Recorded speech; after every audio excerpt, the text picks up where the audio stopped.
21 Code of Federal Regulations, section 50.23 and 24, it is illegal to make anybody participate in an experimental program using coercion. That is, in fact, how in U.S. law we actually embraced in U.S. law the Nuremberg Code. So coercion is illegal, and we need to call it coercion. We don't want to call it leverage. We don't want to call it pressure. We want to call it the illegal act that it is. It's coercion.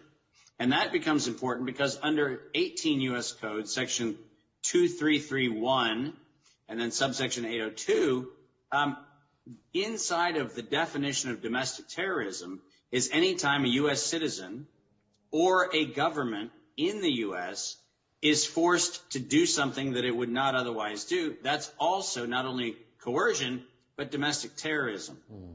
Now, this conversation and every other conversation, I encourage people to, in fact, take those two laws, and when they are met with somebody telling them they're supposed to get the shot, actually ask the person and record this. Use your phone, use a recording device, record the conversation, and ask if they are in fact violating 21 Code of Federal Regulations, section 50.23 and 24. Are you interested in doing a civil violation of the law? And if they say yes, they're cool with that, then say, are you willing to violate 18 U.S. Code section 2331, which says that it is illegal to coerce a population, and that is a felony, and the felony has a 99-year prison term with it. Wow. And so here's the problem. We need to arm ourselves as a big community to not only do what we've done, and by the way, kudos to everyone who has done the resistance up until now. But now we have to arm ourselves with the very weapons they're using and throw them back. I always say the metaphor for me is if somebody throws a hand grenade at you, pick it up, pull the pin out, and throw it back. They've given you the hand grenade, use it. What we need to be doing is we need to be informing ourselves, and most recently, Patrick, and this will be a punchline I get to at the end, but I just put all of the felony statutes and all of the felony evidence into a single document that everybody can use, everybody can reference, and just go to your employer, to your local grocery store, to your local theater, to your local school board, whatever it is, just say, hey, which one of these felonies do you want to be implicated in? Because all of them carry 99-year prison terms and up to $100 million fine. So, and that's $100 million fine for an institution. So it's actually a big deterrent.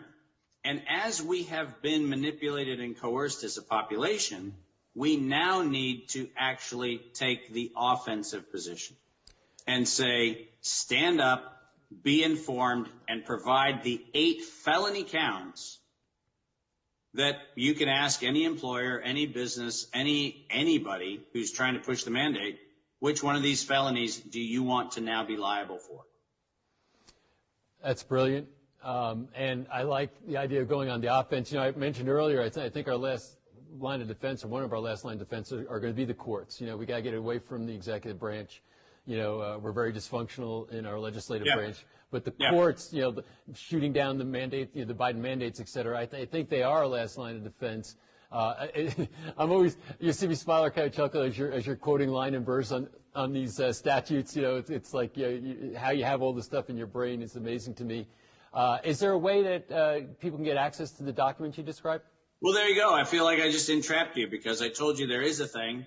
It turns out if you go to either of my websites, fullyliveacademy.com, that's Fully Live Academy, all one word, fullyliveacademy.com, or davidmartin.world. If you go to either of those two and click on the Attorney General link, what you'll get is actually the criminal indictment template, which has all 8 felony counts that are actually listed right there. And you can download those, as I encouraged people to do yesterday. You can print them off. You can send them certified mail to your U.S. attorneys, to attorneys general in your state, to elected officials in your state, to school boards, to anybody who's doing a mandate, and say, you are now on notice of felony violations. And guess what? Like you just said, the courts are, in fact, going to ultimately deal with this issue And if you have gathered evidence in your own coercion and your own manipulation of the things that have been foisted upon you, you will actually be part of the class that one day recovers those damages. So I say stand firm, inform yourself, get evidence, and take action.